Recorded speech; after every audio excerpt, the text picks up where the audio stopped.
When outcomes don't motivate artificial intelligence efforts, how can they be successful? Find out how one chief data officer thinks about AI on today's episode. I'm Jack Berkowitz from ADP, and you're listening to Me, Myself, and AI. Welcome to Me, Myself, and AI, a podcast on artificial intelligence and business. Each episode, we introduce you to someone innovating with AI. I'm Sam Ransbotham, professor of analytics at Boston College. I'm also the AI and business strategy guest editor at MIT Sloan Management Review.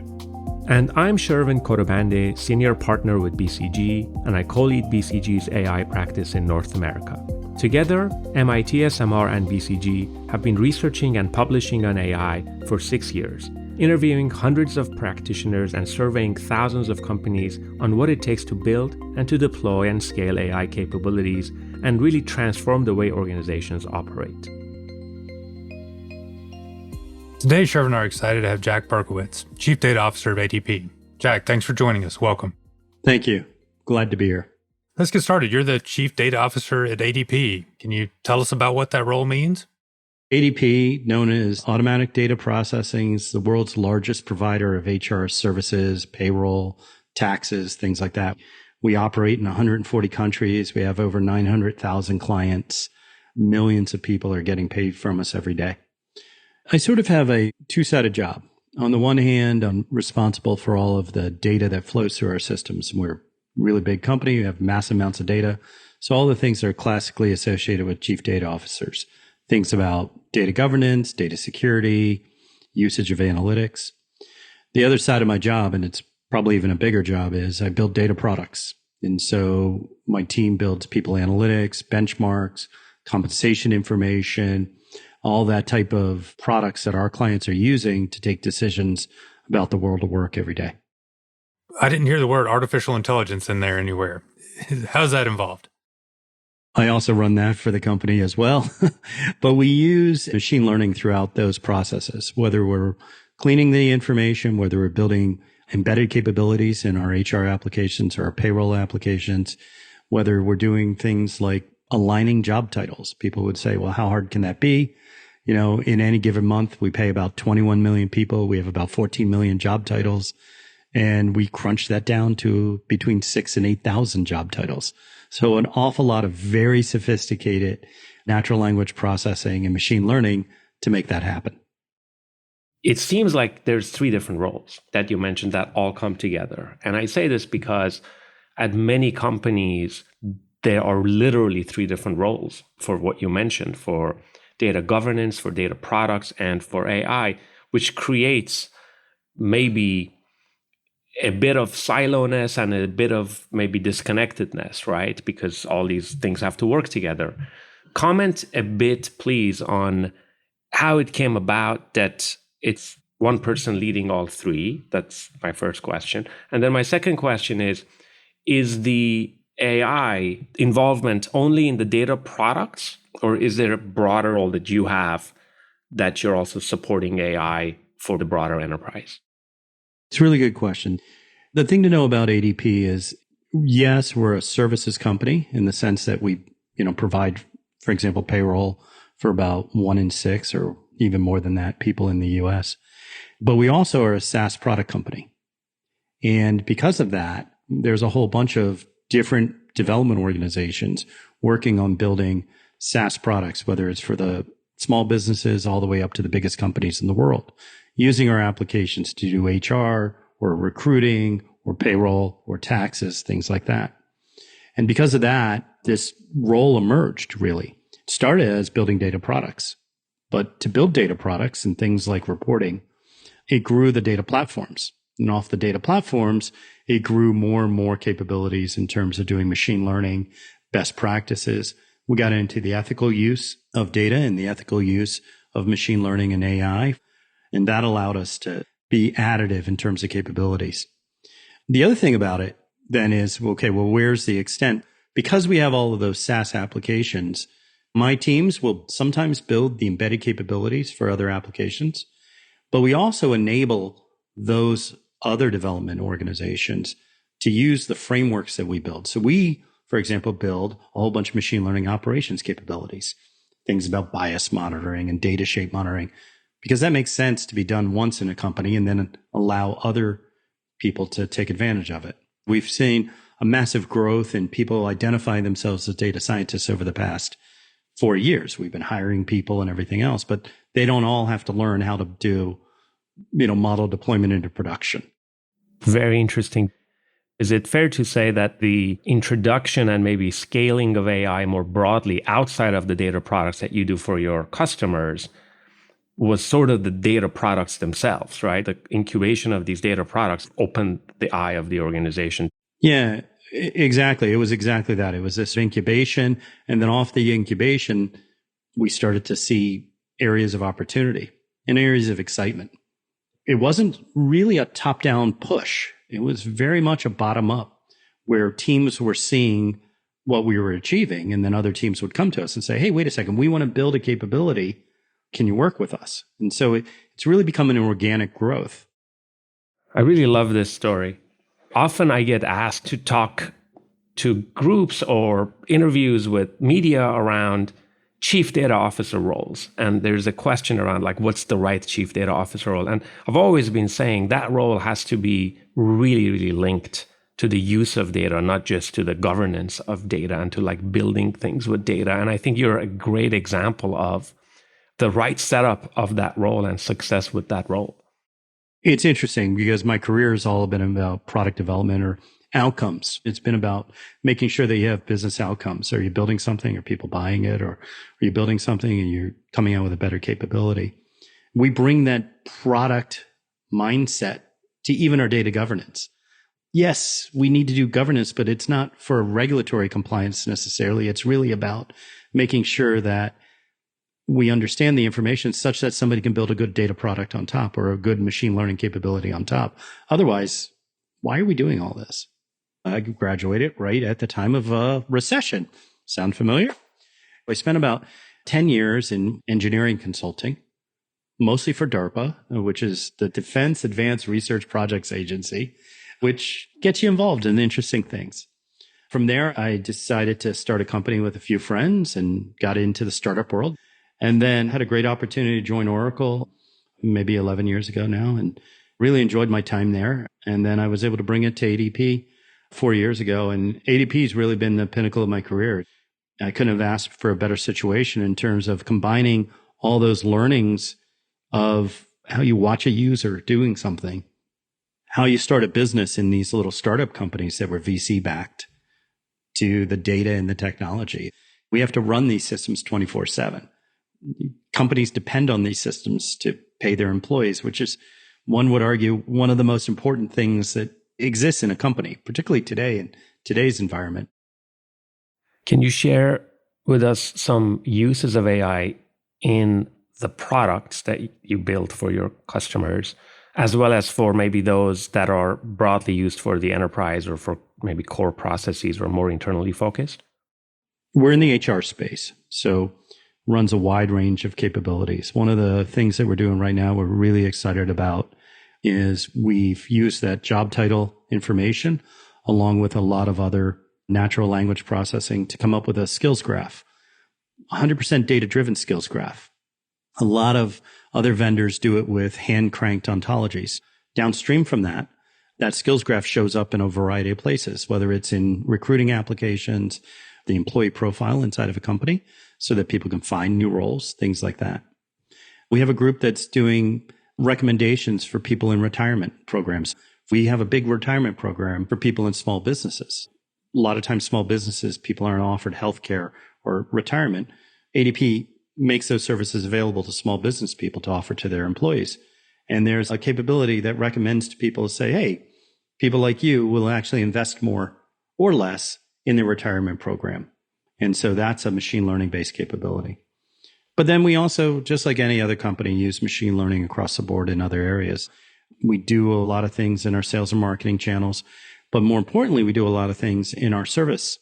So we're doing an awful lot right now to create a self-service environment for our clients. Our ability to create a better service environment for them creates a better experience, right? They get more accurate pay, or they get better experience for their employees. In turn, that's better business for us.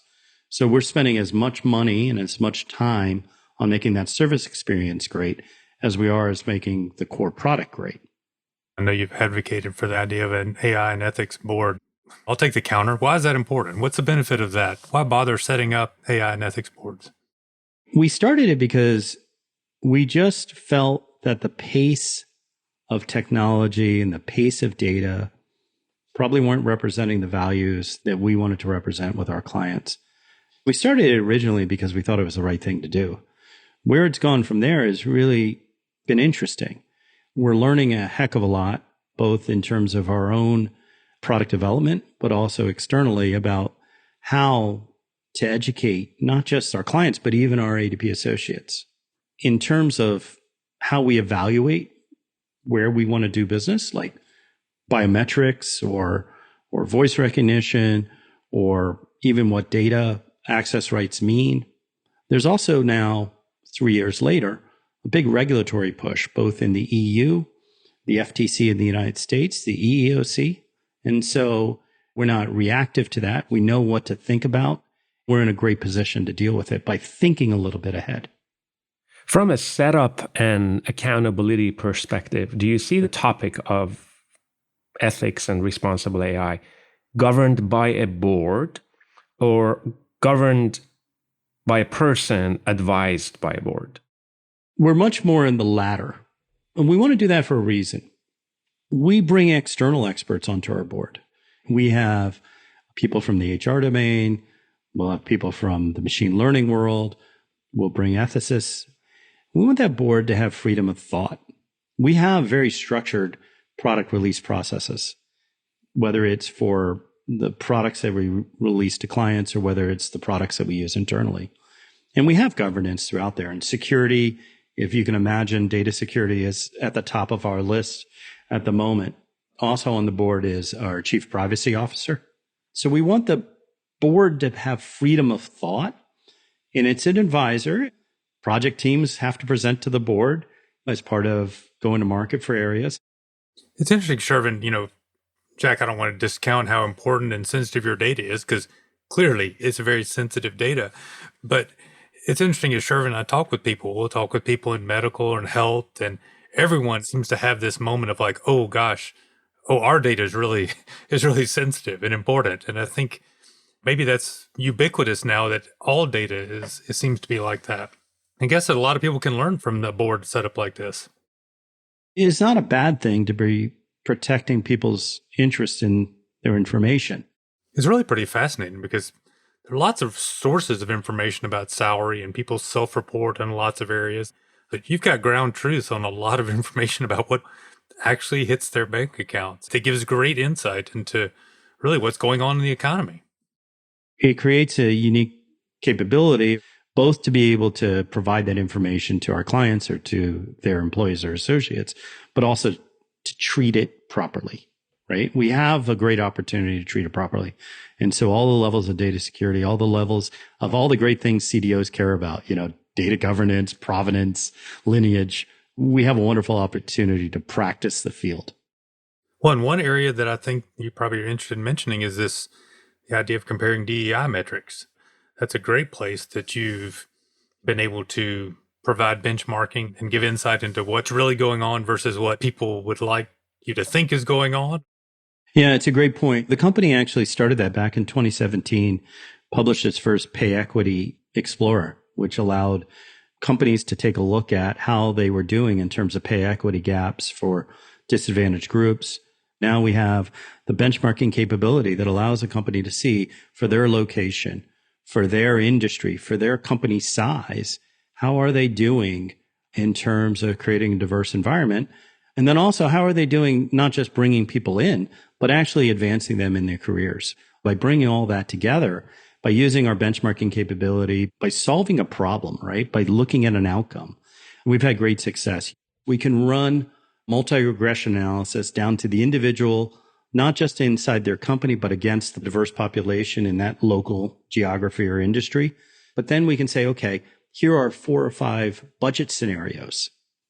Because it's one thing to say, hey, you have pay equity issues, but, maybe the company has budgetary things. So they can make some choices about budgetary scenarios, and it tells them, okay, if you want to close this budget, these are the people that you're able to cover, right? And so they basically can change that. They come out and then boom, they can make those changes straight into people's paychecks. And it's a meaningful impact. This is wonderful. The question I have, which would be very interesting for our audience, is where to get started? Because I see this in my work. We see this with Sam when we interview and research the topic of AI deployment.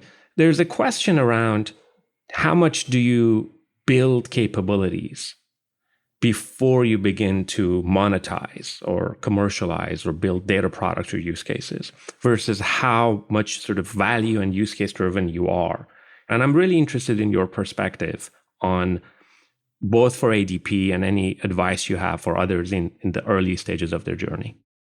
The way I've always looked at it is if you're building a product, whether you're a startup company or any other, is build the thread from one corner of the piece of paper up to the other corner of the piece of paper and use that thread, in other words, a use case or two, to help you define what you need in your situation with your company at that time.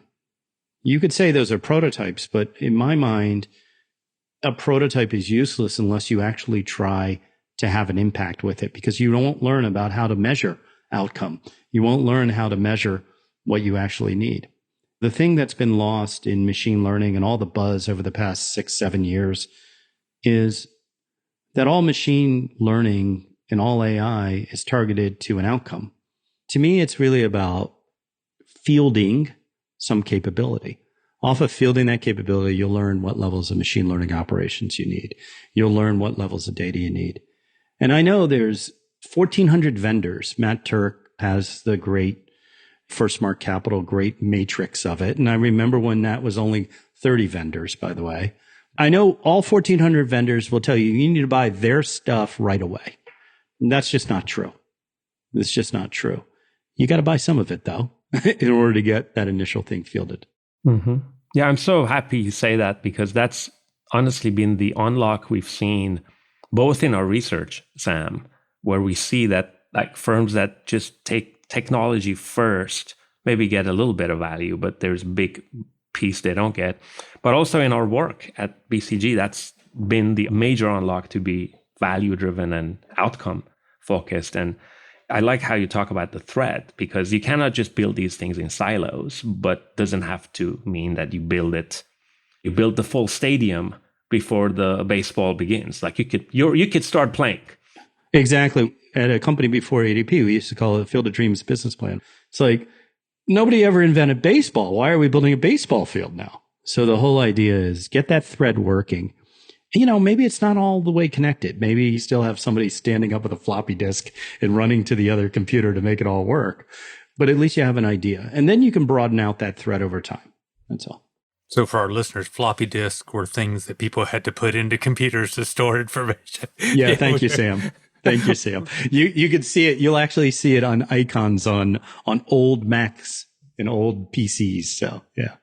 Jack, thank you so much. This has been so wonderful and insightful. This brings us to the next section of our show, where we do ask you 5 questions. Great. And we expect some quick reactions to these questions. So I start. What's your proudest AI moment? My proudest AI moment is when my algorithm went into production. Very good. That ties in well. What worries you about AI? I think the next reoccurrence of the AI winter, having been through it the first time and seeing that come short, let's not overpromise. Mm-hmm. Your favorite activity that involves no technology? Kayaking on the Chattahoochee River. I've been there, done that. I've kayaked to Chattahoochee many a times. I'm actually from Atlanta, from Smyrna. The first career you wanted, what did you want to be when you grew up? I wanted to be an astronaut, like every other kid born in the 60s. Your greatest wish for AI in the future? My greatest wish is that we help people live better lives. Thank you. Very insightful.